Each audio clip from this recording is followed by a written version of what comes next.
Hi dear students. कल मैंने 10.2 की प्रश्नावली के 8 से 8, 9 और 10 का क्वेश्चन आपको अपलोड कर दिया था।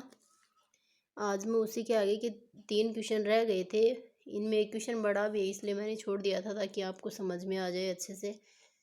और आगे के क्वेश्चन मैं आज कंप्लीट करवा दूंगी। 11, 12 और 13 तीन ही क्वेश्चन रहे। इसी के साथ अपनी प्रश्नावली जो है 10 की व्रत वाली वो भी कंप्लीट हो जाएगी। अगर आपको कुछ नहीं समझ में आ रहा हो, ऐसा हो कि हाँ कोई क्वेश्चन में नहीं है, वो मुझसे रिपीट करवा सकते हैं। चलो स्टार्ट करते हैं अपनी प्रश्नावली का 11वां क्वेश्चन। सिद्ध कीजिए कि किसी वृत्त की परिगत समांतर चतुर्भुज है वो समचतुर्भुज होता है। यानी कि कोई वृत्त है, उसके चारों तरफ क्या है, एक समांतर चतुर्भुज है, वो क्या समचतुर्भुज होता है, यानी कि उसकी चारों भुजाएं बराबर होती हैं क्या, ये पूछा अगले क्वेश्चन में।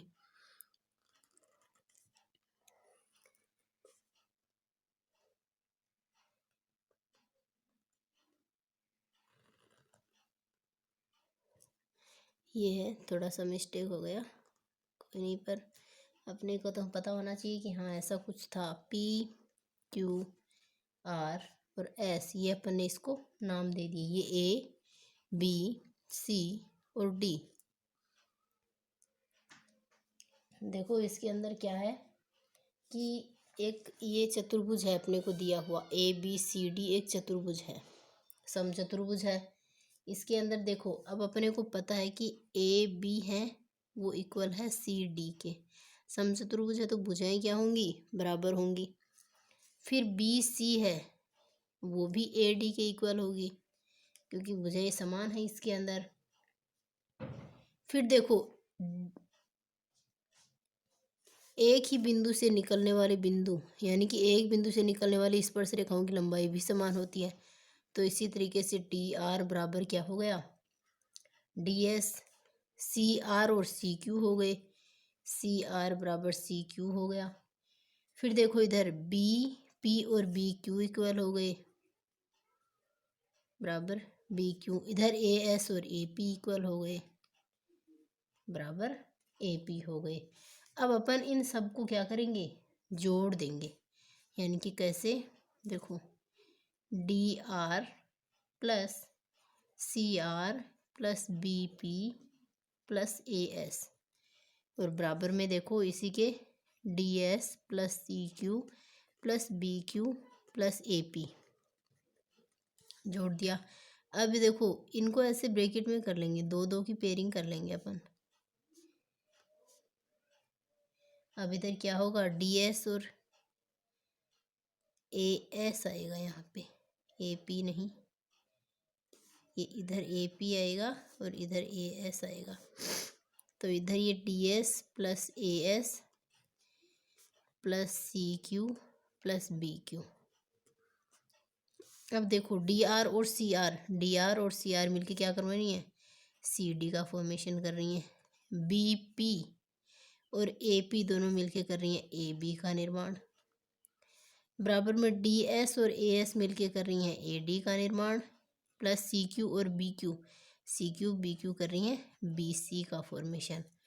अब अपने को पता है कि AB किसके इक्वल है, CD के, तो अपन क्या कर लेंगे, 2AB कर लेंगे इसको। और अब AD BC के इक्वल है तो इधर कर लेंगे 2BC। 2 आपस में कैंसिल हो गए, तो सिद्ध हो गया कि AB किसके इक्वल है, BC के। इक्वेशन नंबर इसको अपन 3 दे देंगे।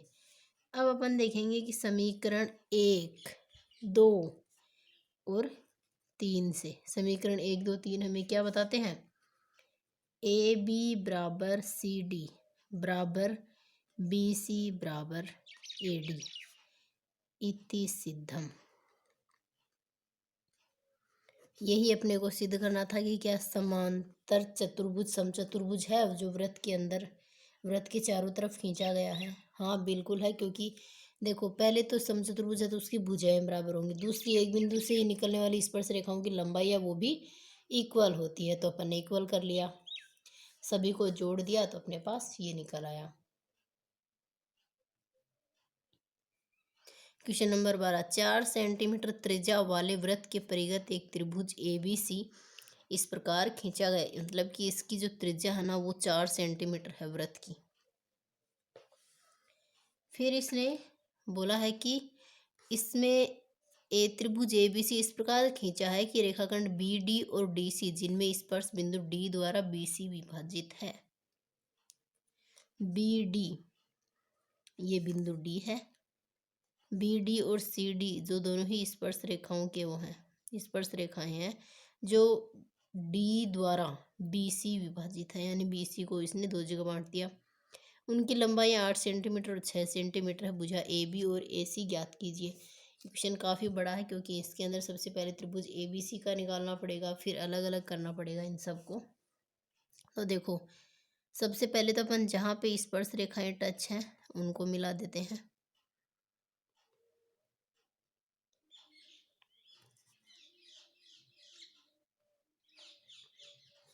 ये हो गया, ये इधर से ये हो गया। अब इनको नाम दे देंगे FE, मतलब DEF हो गए। इनको अपन अक्ष सेंटीमीटर मान लेंगे, अपने को यही तो निकालनी है। और ये 6 सेंटीमीटर है, एक ही बिंदु से निकल रही हैं, तो ये भी 6 क्या होगी 6 सेंटीमीटर हो जाएगी। और ये 8 सेंटीमीटर नीचे वाली, तो एक ही बिंदु से निकल रही है, तो ये भी 8 सेंटीमीटर हो जाएगी। अब अपने पास बचा है क्वेश्चन। देखो सबसे पहले अपन ले लेंगे त्रिभुज ABC में क्या है, CF बराबर CD कितना है 6 सेंटीमीटर, BD बराबर BE कितना है 8 सेंटीमीटर, AE बराबर AF ये क्या है 6 प्लस नहीं अक्स है। फिर इनकी टोटल निकालेंगे, AB बराबर AE प्लस EB कितना हो गया अक्स प्लस के 8, ये पूरी। फिर इधर से अपन क्या करेंगे CA निकालेंगे। CA निकालेंगे तो क्या होगा AF प्लस FC, तो ये हो जाएगा अक्स प्लस 6। अब देखो अपने पास टोटल क्या निकला यहाँ से, अब 2S निकालने हैं अपने को, यानी कि त्रिभुज का क्षेत्रफल निकालना अपने को। तो एक की वैल्यू तो होनी चाहिए ना अपने पास, एक S की वैल्यू तो। और S की वैल्यू कैसे निकालते हैं, AB plus BC plus CA तीनों को जोड़ेंगे तो AB अपने पास क्या है x प्लस 8, BC अपने पास इन दोनों को जोड़ देंगे 14 प्लस CA अपने पास है 6 प्लस x। अब यहाँ से देखो एक तो निकला अपने पास 2x और इन तीनों को अपन जोड़ते हैं, ये 6 है यानी कि 6 है, तीनों को जोड़ेंगे तो अपने पास आएगा 28। अब इधर 2s है, इस 2 से इन दोनों को अपन कैंसिल करते हैं तो एक तो बचता है x और एक बचेगा यहाँ पे 14, यानी कि s की वैल्यू अपने पास यहाँ से निकल आई x प्लस 14। अब देखो त्रिभुज का क्षेत्रफल निकालने का एक सूत्र होता है, त्रिभुज का क्षेत्रफल होता है s कोष्टक s minus a s minus b s minus का c और इसके होता है रूट। अब देखो s की वैल्यू अपने पास क्या है 14 प्लस x। अब देखो 14 प्लस x माइनस में a कितना अपने पास 14 है, फिर दूसरा 14 plus x minus 6 plus x है एक, फिर 14 plus x minus 8 plus x, इसके क्या है पूरे के रूट है। अब देखो इसमें से जो कैंसिल होगा उसको अपन कैंसिल कर देंगे, जो रहेगा उसको रख लेंगे। देखो एक तो अपने पास सभी में गुणा करना है 14 प्लस x को, वो रह गया। एक अपने पास यहाँ से निकल के आ गया कॉमन में x, एक इधर से निकल आया 8 और एक इधर से निकल आया 6। कैसे निकले देखो 14 प्लस x कॉमन ले लेंगे, चलो सबसे पहले तो एक की कोई वैल्यू नहीं होती, यहाँ पे 14 अकेला है, क्या बच गया अक्स, ये 6 प्लस अक्स है, यहाँ से अक्स भी हो गया, ये 14 हो गए, बच गए 6 अपने पास, यहाँ से 8 बच गए, इनके लगा दो रूट। अब देखो 14 अक्स हो गया प्लस अक्स का स्क्वायर और ये गुणा में 48, इसके रूट है। अब देखो अपन इसको थोड़ा सा शॉर्ट करने के लिए क्या करेंगे, यहाँ से 4 को बाहर लेंगे, बता दूंगी कैसे। 3 14 अक्स प्लस का अक्स स्क्वायर, देखो 4 का वर्ग क्या होता है, 4 का स्क्वायर होता है 16। अपन ने यहाँ से क्या किया है, 16 को निकाला है, 16 तिये 48, 48 14 अक्स प्लस अक्स स्क्वायर, ये तो अपने पास निकला है त्रिभुज ABC का क्षेत्रफल। लेकिन अपने को तो बहुत सारे त्रिभुज दे रखे हैं इसके अंदर, तो उनका भी पहले क्षेत्रफल पता होना चाहिए, उसके बाद ही अपनी भुजाओं की लंबाई निकलेगी। तो अपन त्रिभुज OBC को निकालेंगे पहले, और त्रिभुज का क्षेत्रफल आपको पता ही है, OD प्लस BC स्क्वायर, इनकी भुजाओं का लेंगे अपन। 1/2 गुणा 4 गुणा 14, ये 2 से हो गया, 14 दूनी 28 हो गई। त्रिभुज OCA, OCO को लेंगे तो 1/2 गुणा OF प्लस AC बराबर 1/2 गुणा OF, अपने पास कितना था 4 था, गुणा में 6 प्लस अक्स, ये 2 हो गए, 6 दूनी 12 प्लस अक्स, ये निकल आया। त्रिभुज बचा कौन सा, OAB बच गया लास्ट, 1/2 गुणा OE प्लस गुणा AB, ये है 1/2 गुणा 4 गुणा 8 प्लस में अक्स, ये 2 से कैंसिल होगा, एक कितना आ गया 16 प्लस अक्स। अब देखो त्रिभुज ABC का क्षेत्रफल किसके इक्वल है, त्रिभुज OBC प्लस त्रिभुज OCA प्लस त्रिभुज OAB के। अब देखो अपन क्या करें, इन तीनों की वैल्यू जो है वो इसके अंदर रख देंगे। त्रिभुज ABC का अपने पास क्या आया 4 रूट ये 3, ये 14 अक्स प्लस का अक्स स्क्वायर, और त्रिभुज OBC का अपने पास क्या आया 28 प्लस 12 प्लस अक्स प्लस 16 प्लस अक्स।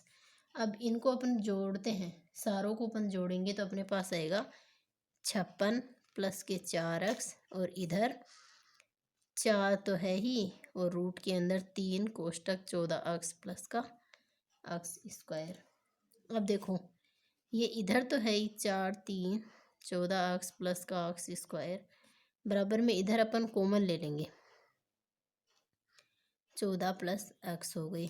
अब देखो इधर से ये 4 है ना, ये इनसे कैंसिल कर देंगे, तो अपने पास इधर बचेगा 3 14 अक्स प्लस अक्स स्क्वायर बराबर में 14 प्लस अक्स। अब अपने को इसका रूट हटाना है, तो अपन क्या करेंगे, इसके वर्ग लगा देंगे। मैंने पहले भी बहुत बताया कि रूट और स्क्वायर होते हैं वो बराबर होते हैं, तो इसको अपन ने हटा दिया। तो देखो 14 तिये 42 अक्स प्लस में 3 अक्स स्क्वायर, 14 का वर्ग होता है 196 प्लस 14 दूनी 28 अक्स प्लस का अक्स स्क्वायर। ये आपको पता है A+B का होल स्क्वायर वाली पर में मैंने यूज की है। अब यहाँ से अपन क्या करेंगे, देखो इसको यहाँ से अपन अक्स की वैल्यू एक जगह कर लेंगे और वाई की वैल्यू वो मतलब कि सेम वाले एक जगह 2 अक्स स्क्वायर प्लस, अब 42 में से 28 गए तो कितने बचेंगे 14 बचेंगे, माइनस में 196 को इधर ले आएंगे तो ये आ गया ऐसे। अब देखो सबके अंदर 2 का भाग दे देंगे, 2 का भाग देने पर तो इधर अक्स स्क्वायर प्लस 7 अक्स माइनस 14 संते 98 बराबर में 0 होता ही। अब आपको देखो अपने पास क्या बचा, अक्स स्क्वायर प्लस 7 अक्स माइनस के 98 बराबर 0। अब इनको गुणा करें तब तो अपने पास 98 आना चाहिए, और जोड़े या घटाए तब अपने पास 7 अक्स, तो 14 सत्ते 98 होता है। अक्स स्क्वायर प्लस 14 अक्स माइनस के 7 अक्स माइनस के 98 बराबर 0। अब यहाँ से अपन क्या करेंगे, अक्स को कॉमन ले लेंगे तो अक्स प्लस 14 बच गया, इधर से 7 कॉमन ले लेंगे तो अक्स प्लस 14 आ जाएगा, क्योंकि यहाँ माइनस का साइन है और माइनस अपन ने बाहर ले लिया तो अंदर प्लस हो जाएगा। तो एक तो आएगी अपने पास एक्स माइनस के 7 और एक आएगी एक्स प्लस के 14। तो एक्स प्लस 14 खुद कर लेते हैं। देखो पहले बराबर में 0, तो अपने पास एक्स की वैल्यू क्या आई, माइनस के 14, जो कभी भी नहीं हो सकती। एक्स माइनस 7 के बराबर में 0 रखते हैं, तो एक्स की वैल्यू अपने पास क्या आई, 7 सेंटीमीटर। अब देखो अपन ने स्टार्टिंग के अंदर क्या किया था, ए बी और उनको क्या रखा था, ए बी अपने पास क्या आया था, एक्स प्लस के 8 और सी ए अपने पास आया है एक्स प्लस के 6। तो देखो अब एक्स की जगह अपन ये वैल्यू रख देंगे 7 + 8 बराबर, ये तो हो गया 15 सेंटीमीटर, और इसकी जगह रख देंगे 7 + 6, तो ये 13 सेंटीमीटर। अपने को ए बी और सी ए की ही लंबाई निकालनी थी, जो अपनी आ चुकी, यानी कि पहले त्रिभुज ए बी सी का क्षेत्रफल निकालना है, फिर उसके अंदर जितने त्रिभुज बन रहे हैं उन सभी की लेनी है, और उसके बाद में सबको इसका टोटल है वो उन तीनों का टोटल इसके इक्वल होता है, तो उसको रख के बाद में करना है। अपनी प्रश्नावली का लास्ट क्वेश्चन, सिद्ध कीजिए कि वृत्त के परिगत बनी चतुर्भुज की आमने सामने की भुजाएं केंद्र पर संपर्क कोण अंतरित करती हैं। यानी कि ये वृत्त है और अपना ये एक चतुर्भुज है जिसको अपने को सॉल्व करना है। ए इधर B C D, P Q R S, ये वृत्त का केंद्र ओ। अब देखो यहाँ पे एक इसकी लंबाई हो गई, एक ही इधर हो गई, एक ही इधर हो गई, एक ही इधर हो गई, 4 तो इसकी स्पर्श रेखाओं वाले हो गए। फिर देखो इनके ये एंगल निकाल लेंगे अपन, अपने को तो कोणों का ही तो बताना है, ये ले लिए। अब इनको नाम देते हैं 2 3 4 5 6 7 और 8, ये नाम दे दिए। अब अपने ये एंगल बनते हैं वो तो 90 डिग्री के बनते हैं, अपने को पता है, क्योंकि स्पर्श बिंदु और स्पर्श रेखा के बीच में कोण बनने वाला 90 डिग्री का बनता है। अब अपन ले लेंगे त्रिभुज को, त्रिभुज ओ ए पी व त्रिभुज ओ ए एस में। अब देखो इसके अंदर क्या है, ए पी और ए एस वो इक्वल है, क्योंकि एक बिंदु से निकलने वाली स्पर्श रेखाएं इक्वल होती हैं। ओ पी बराबर ओ एस, वृत्त की त्रिज्याएं भी इक्वल होती हैं। ओ ए इनके अंदर क्या है, उभयनिष्ठ है। हो गया। इससे क्या पता चला अपने को कि ओ ए पी किसके इक्वल है, लगभग ओ ए एस के। ठीक है, हो गया। अब इससे क्या हो रहा है, जो एंगल बन रहे हैं पी ओ ए, वो भी एंगल इक्वल है ए ओ एस के। ठीक है, इसका मतलब है कि कोण 1 किसके बराबर है, कोण 8 के। इसी तरीके से देखो आगे के जितने भी त्रिभुज हैं उनके अंदर भी यही होगा, कोण 2 किसके बराबर, कोण 3 के, कोण 4 बराबर है कोण 5 के, कोण 6 बराबर है कोण 7 के। चलो ये भी हो गए। अब सारे कोणों का योग अपने पास कितना होता है, 360। कोण 1 + कोण 2, कोणों का योग 360 होता है, अपने को पता है। अब देखो कोण 1 + कोण 8, कोण 2 + कोण 3, कोण 4 + कोण 5, कोण 6 + कोण 7 बराबर 360। 2 एक जैसे हो गए, यहाँ पे भी 2 एक जैसे हो जाएंगे, प्लस 2 कोण 5 हो गया, प्लस 2 कोण 6 हो गया, ये कितने हो गए, 360 डिग्री। अब देखो यहाँ से अपन कॉमन ले लेंगे 1 2 को,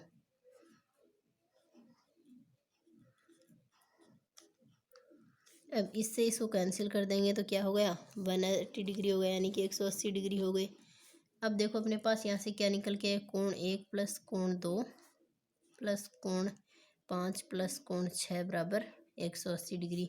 और ये कोण है कौन से, ए ओ बी प्लस कोण सी ओ डी बराबर में 180 डिग्री। इससे यानी कि सिद्ध क्या करना था अपने को, यही तो करना था कि कोण बी ओ सी और कोण डी ओ ए हैं, वो उनका जो योग है वो 180 डिग्री होता है, बिल्कुल होता है। क्योंकि देखो समान भुजाओं की ये तो होते ही हैं, कोण 90 डिग्री के होते हैं, सारे वृत्त का पूरा एंगल होता है वो 360 डिग्री होता है। ऐसे सारों का टोटल निकाल के आ जाएगा। इसी के साथ अपनी प्रश्नावली कंप्लीट। नेक्स्ट एक्सरसाइज जल्दी से स्टार्ट कर दूंगी।